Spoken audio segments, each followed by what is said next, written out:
Okay, these are some problems from section 9.2, and what we just wanted to do was build a series from our known Maclaurin series. And so I use the table of Maclaurin series in the preceding page and construct the first three non-zero terms and the general term of the Maclaurin series generated by the function and give the interval convergence. So number one was just we want to find the sine of 2x, so we know the sine of x from our Maclaurin's table, and we derived it, is equal to x minus x cubed over 3 factorial plus x to the fifth over 5 factorial, etc. And this is the general term, minus 1 to the n power x to the n 2n plus 1 all over 2n plus 1. So we just substitute. So just substitute 2x for x. So sine of 2x, I put 2x here, 2x there, 2x there, 2x there, and then I simplify it. That's 2x to the cube, that's 8x to the cube over 3 factorial 6. I'm sorry, yeah, so 8 over 6 is 4/3. And this is 2 to the fifth, which is 32 over 120. That's 5 factorial 120. And that reduces, 8 goes in there 4 times, and 15, so 4 over 15. X to the fifth minus, and then we can just put our 2x into the general term. And this is okay. And since the sine converges for all real x, then this also converges for all real x. Okay, then number 6. We were looking for the natural log of 1 minus x. Well, we know this from the Maclaurins, that the natural log of 1 plus x is this x minus x squared over 2 plus x to the third over 3 minus, and then all the way, this is a general term, negative 1 to the n minus 1 power x to the n over n. So we can just substitute a negative x for x. And then every time I see an x, I put a negative x.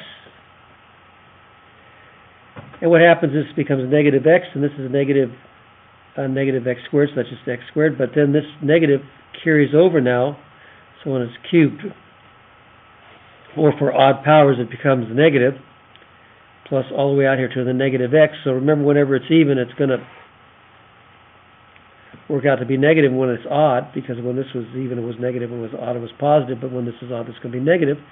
Then it ends up that we end up with all negatives. So negative x squared over 2, negative x to the third over 3, as you can see over here. And we end up with negative x to the n over n. So that's the actual series. So just this is the general term. Now for the natural log of 1 plus x, this was the interval of convergence. So if I just substitute negative x in there for the natural log of 1 minus x, we have. So if I put negative x in here, I want to have an interval of convergence for x, and I just multiply everything by a negative 1. But remember, when you multiply inequalities by a negative, you have to reverse the direction of the inequality. So this becomes 1 greater than x greater than negative 1. Because we're multiplying by negative 1, negative 1. So I always want my absolute values pointing to the left of the smaller number, so I just reverse this. So this is pointing towards the negative 1 and pointing towards the x. So I have negative 1 less than x, less than 1. So x is between negative 1 and 1, but it's closed at negative 1 now. So it kind of reverses that.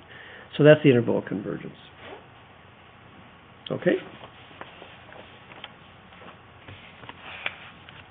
1.2, 6, let's try number 7, if we can do a couple more of these.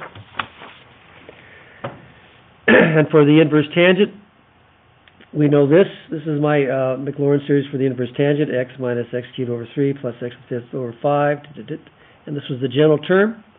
So we're going to x squared. We're looking for inverse tangent of x squared in number 7. So every time I see an x, I just put an x squared. And when I do this, this becomes x squared to the third is x to the sixth, x squared to the fifth is x to the 10th over 5. And then if I put x squared in here, okay, then I can just multiply exponents, so that's 4n plus 2. These stay the same because there's no x involved. So these were my first 3 terms and the general term.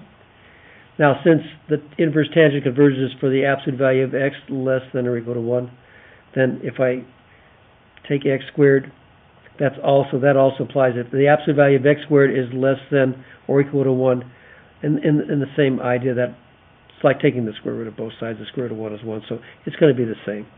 So the interval convergence is negative 1 to 1 closed. So basically it's built off of this, so there's no problem. And you think about it, the absolute value of x squared is less than 1. That means that x is between negative 1 and 1. Okay, and then number 8, we were looking for this 7x e to the x. So we know that e to the x is 1 plus x squared over 2 factorial, x to the third over 3 factorial, all the way out to x to the n over n factorial.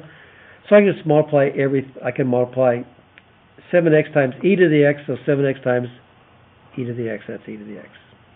And that gives me 7x squared, okay, 7x cubed over 2 factorial, 7x to the fourth over 3 factorial, because we're increasing x by 1. So if we increase this x by 1, this would be 7x to the n plus 1 over n factorial, so there's your general term.